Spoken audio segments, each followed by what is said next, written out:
Sí, De eso, pues el otro tema al que podemos pasar es el tema de la inflación, que bueno, en México ya ahora estamos en el 4,67%, parece una burla. Decían que no iba a llegar la inflación. En Estados Unidos todavía no llega la inflación, pero en México ya la vemos reflejada. Da miedo pensar que si en Estados Unidos llegan al 3%, ¿qué va a pasar con nosotros? ¿Nos vamos a ir al 6%? ¿O a dónde vamos a parar? ¿Qué opinan ustedes? ¿Qué están viendo? Porque ni los economistas saben qué está pasando. Digo, nosotros tampoco, pero estamos aquí para opinar y para decir lo que pensamos y lo que vamos a hacer. no, o sea, tenemos la misma oportunidad de atinarle que cualquier economista, porque históricamente, macroeconómicamente, es imposible predecir lo que va a pasar. Los economistas tienen su trabajo y todo, pero la mayoría de ellos en temas macroeconómicos no hacen más que jugar al tarot y a ver y a adivinar. Dicen la Entonces frase, creo que en ese sentido estamos a la par. Cualquier cosa que digamos, probablemente uno le va a atinar, o dos, o tres, y no pasa nada. la frase Pero, ¿qué dice, ibas a decir? pasan 6 meses del año los economistas prediciendo el futuro y los otros 6 meses explicando por qué se equivocaron. Pero Sí, no recuerdo también en qué libro te menciona que, o sea, la economía sirve en retrospectiva, pero sí, la economía explica en retrospectiva lo que pasó y por qué pasó, pero no sirve para explicar lo que va a pasar en el futuro. Entonces, ahora, 6% de inflación era algo que teníamos hace 10 años. bueno, También hay que ver que es una escala de tiempo muy pequeñita, como del 2000, ¿qué será? De 13 a ahorita que hemos tenido como niveles de 4, por ahí del 4%, que ya no, que ya lo normalizamos, pero hasta hace 10, 15 años, 6% era normal. es que debería estar Lo, normalizado. Necesitamos normalizarlo. Digo, en los 80 en México había inflaciones del 100% anual, 100% anual. Entonces los préstamos eran préstamos y tú cobrabas un 160% anual al préstamo y si la inflación no daba el kilo, si caía un poco más baja, pues tú como prestamista ganabas bastante. Y eso se daba en México, era bastante alarmante. También tenemos la deuda en dólares antes, ya no se hace eso, ya podemos imprimir nuestro propio dinero para pagar nuestra propia deuda al menos. Pero en el 94 eso fue lo que pasó, teníamos deuda en dólares, el dólar se disparó y pues colapsó. Pero yo, es que es imposible, en Estados Unidos también la inflación era más alta, es imposible justificar una inflación presente y futura con lo que sucedía antes. No, lo vemos difícil, pero también antes los CETES, bueno, antes no había CETES, pero antes los CETES eran mucho más altos.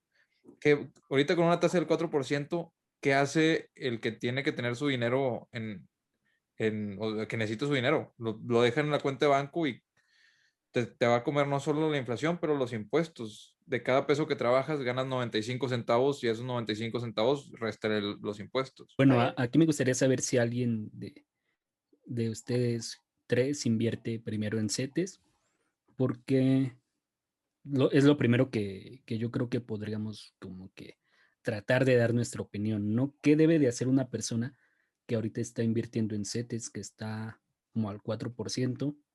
Tenemos inflación mayor a ese 4% y además una tasa de retención del 0,97, ¿no? Que es la de este año. Entonces, si ustedes invierten en CETES, ¿qué van a hacer? Y si no, ¿qué harían? Yo lo que les recomendaría a todos es que primero listaran todas sus metas, o sea, para ver el plazo de cada una de sus metas, o sea, además del fondo de emergencia, o sea, saber cuánto es su fondo y cuántos son sus metas, porque dependiendo de eso, sería la plataforma que recomendaría pues que invirtieran, o sea, por ejemplo, ahorita el fondo, yo la mayoría de mi fondo está en banco entre el pagaré y A Plus, que ahorita está superando la inflación por lo menos. En CETES tengo muy poquito dinero que nada más no he sacado, pero pienso sacar en algún momento. Y, por ejemplo, si ya tienes otra meta de que a un año, yo le recomendaría Sofipos como supertasas, no poner más de lo que es el seguro pro Sofipo, pero ya un 10% ya está bastante bueno, o sea, si vas a querer sacarlo en un año, porque pues puedes, por ejemplo, invertir, no sé, en un ETF, pero es mucho más arriesgado si estás seguro que en un año lo vas a sacar, porque además vas a tener que pagar impuestos, que en las Sofipos son libres hasta cierta cantidad. Entonces yo lo primero que le recomendaría es saber qué quieren para ver en dónde van a invertir su dinero.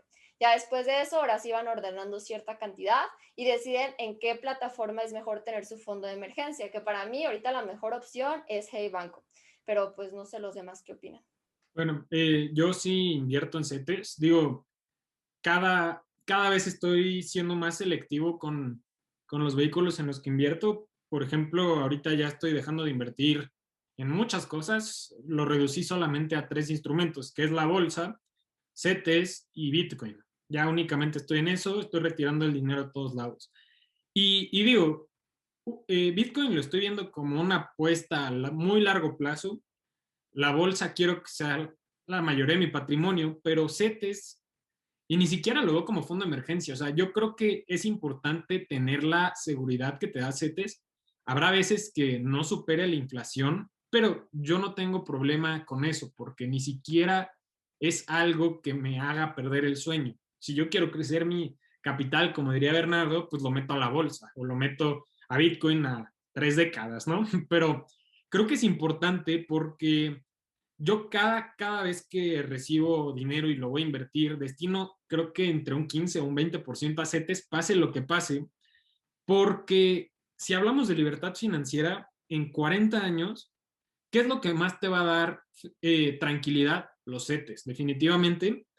Y creo que nunca está de más, pues, alcanzar justamente eso del 4%, retirarlo al año. Entonces, yo no tengo problema con que la inflación sea de un 4% invirtiendo en CETES, porque mi meta es a un plazo muy largo y únicamente la función de CETES, pues no es crecer capital, simplemente es como una fuente de ingreso muy segura en el que cada año retiro el 4% y pues mi capital se queda ahí trabajando, ¿no? O sea, es como darle estabilidad al portafolio, pero pues definitivamente si quieren crecer capital, pues no lo hagan en CETES, más bien es como para darte un poco más de seguridad y de tranquilidad. Yo solamente tengo una pregunta ahí, Emilio. O sea, ¿por qué tenerlo ahorita en CETES y no después? O sea, de que si ahorita mínimo no está superando la inflación, o sea, ¿por qué no ahorita tenerlo en otros instrumentos que mínimo la superen y ya más adelante que se recupere o que ya quieras estar sacando los intereses de CETES, moverlo a CETES? O sea, nada, esa es mi duda. Pues mira, o sea, realmente yo no trato de monitorear mucho mis inversiones. Digo, sé que estoy perdiendo ahorita contra la inflación, pero realmente estoy perdiendo menos de un 2%. O sea, realmente no me molesta por la cantidad que tengo y prefiero destinar mi tiempo a simplemente buscar un aumento en mis ingresos. Realmente no me gusta monitorear mucho las inversiones, por eso invierto en ETFs, por eso invierto en CETES. Y sé que aunque estoy perdiendo, en el largo plazo no me va a importar mucho. O sea, realmente es un monto que no me importa perder. O sea, véanlo así, literal. Sí, bueno, yo pues tengo 80% de mi dinero en la bolsa, literalmente en acciones y todo eso. El otro 3, o sea, hay un 4% en Bitcoin y el otro 16% está en liquidez. Ahora, tengo un mes de mis necesidades, lo tengo en una cuenta de banco sin invertir ni nada. Un mes. Yo no tengo fondo de emergencia. ¿Por qué? Porque lo puedo sacar, lo puedo liquidar cuando sea de la bolsa. Tardaría 2 días en tener ese dinero. Ahora, dadas las necesidades que yo tengo y cualquier inconveniente que yo pudiera tener, el tener acceso a ese dinero en 2 días a mí no me perjudicaría. Pero porque, digo, por ejemplo, puedo depender de mis papás si se da la emergencia y yo darles a ellos el dinero cuando lo liquide. Pero 2 días no es nada, si lo vemos objetivamente, de cierta manera, ¿verdad? El hospital no te va a cobrar el día que entras, te va a cobrar el día que sales. Eh, y de tenerlo en la bolsa a mí no me preocupa. Yo en lo personal lo tengo en acciones. La liquidez que tengo ahí también en el portafolio de bolsa, esa liquidez que tengo de un 16% en el portafolio de bolsa, está una parte en dólares y una parte en pesos, así tal cual. La parte en dólares, prefiero tener dólares a tener pesos. eh, Esa es, digo, una perspectiva mía. Pero lo que no se dan cuenta muchas personas es que en la bolsa puedes tener oro, o sea, puedes seguir al oro con costos de administración sumamente bajos. Entonces, tenerlo en CETES o tenerlo en oro, ¿qué prefieres tú? Tenerlo en pesos, tenerlo en oro, tenerlo en dólares o tenerlo en pesos, eso también te lo permite hacer la bolsa directamente. Por ejemplo, DLR Track, aquí en México se llama, es un instrumento dolarizado. Lo puedes poner hasta en bonos en dólares, bonos americanos. que también te dan el 1%, pero está en dólares. Ya de pasada lo prefiero a los pesos. Es que hay tantas cosas que puedes tener en la bolsa que la verdad no veo que valga la pena estar en CETES. Yo no veo ningún sentido de estar ahí, no veo ningún sentido de tener un fondo de emergencia de más de un mes, y porque como quiera tengo ese dinero, pero lo tengo en la bolsa. Y si dada la emergencia tengo que liquidar una parte del portafolio, tampoco tengo miedo de liquidar una parte del portafolio, aunque no sea el mejor momento posible. Yo por eso de CETES no me alarmo, prefiero estar en empresas en las que confío. Si hay inflación también en Estados Unidos, esas empresas van a subir sus productos y servicios, se van a adaptar. Entonces, no te vas a ver golpeado en el largo plazo. A lo mejor al corto plazo vas a sentir ahí una sacudida, pero no te va a impactar ni a ti, ni a tu portafolio, ni a tus inversiones. Sí, totalmente. Si hay inflación en Estados Unidos, la bolsa lo va a terminar compensando esa inflación. Y tenía una pregunta para todos ustedes ahorita, pero nada más como para ir cerrando el tema de CETES.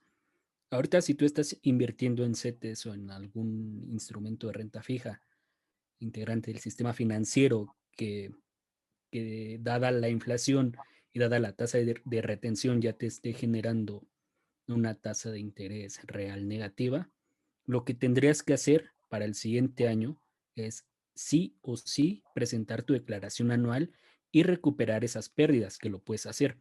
Más porque a inicio de año también, dado la inflación acumulada de, creo que fue de 3 o 4 años anteriores, que ya sumó el 10, se actualizaron estas tablas de tarifas del ISR. Entonces probablemente vas a terminar recuperando, si tienes ahí en CETES tu fondo de emergencia, una parte muy importante de ese dinero que estás perdiendo. Y al final vas a terminar tablas, no vas a perder dinero. Entonces sería muy importante que presentaran esa declaración. Y aquí lo que yo les quería preguntar era si he visto por ahí algunos textos, videos que dicen que la caída del dólar se aproxima. Yo no los he leído ni los he visto, pero me imagino que se refieren, que lo hacen, o uno de sus mayores argumentos es la impresión de dinero, que como nunca antes en la historia, que va a causar inflación. Pero al menos a lo que yo voy, que aquí en México esos productos, que son bastantes que importamos, son importados. Si suben de precio en Estados Unidos, van a subir aún más de precio aquí en México. Vamos a tener mucha más inflación. Entonces, no sé si ustedes han visto esto aquí como para que me expliquen, pero esos videos que dicen que no inviertas ahorita en dólares y quédate en pesos o en euros, o qué es lo que están diciendo. Mira, Porque si hay inflación en Estados Unidos, nos va a pegar. hoy vi, Y el doble. hoy publiqué un video de Ray Dalio, también es que publiqué dos videos hoy, pero bueno, el de Ray Dalio dice dos cosas, él dice dos cosas. Hay dos tipos de inflación, según su forma de pensar, y es la inflación por oferta y demanda. Todos quieren un producto, ese producto sube de precio. Lo estamos viendo en los metales, lo estamos viendo en los materiales de construcción, porque no se ha podido importar, se paró en América del Sur por el bloqueo. China no ha podido exportar los niveles que antes exportaba, no se ha podido. Hay muchos parones que están haciendo que esa oferta y demanda, esa inflación de oferta y demanda esté sucediendo en varios sectores industriales. Pero dice, esto es muy temporal. Una vez que se abran, que todo se reanime, no vamos a ver mucha inflación de oferta y demanda. Y el otro tipo de inflación es la inflación monetaria o la inflación financiera, que es de la que la gente se preocupa. ¿Qué es la inflación monetaria o financiera? Están imprimiendo bastante dinero. Ese dinero, ¿cómo se sustenta? Con deuda. Esa deuda, pues, está en los bonos. Entonces dice, ahorita no hay problema porque la gente quiere los bonos. ¿Qué va a pasar cuando la gente diga, oye, esos bonos ya no valen tanto? Esos bonos no valen la pena porque quiero un 1%. Entonces van a dejar de invertir ahí, van a empezar a invertir en otro tipo de activos, como lo son bienes raíces y lo son las acciones, que ya hemos estado viendo eso.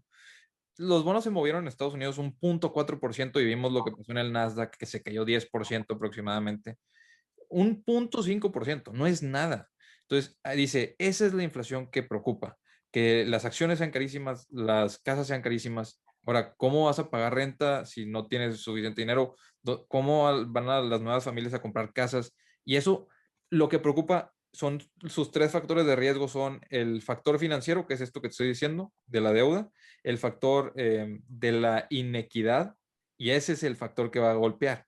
Dice, si hay inflación financiera, la inequidad, olvídate, porque la gente que no tenía recursos ahora va a tener mucho menos y le van a alcanzar mucho menos cosas, por lo cual va a haber una desestabilidad enorme, no solo en la sociedad, pero también en los gobiernos, porque van a tener que empezar a ajustarse, y es donde hay miedo. Y el tercer factor de riesgo, que es también lo que mencionabas de eso de la moneda, es que China se tiene expectativas de que para el 2028 sea la economía más fuerte.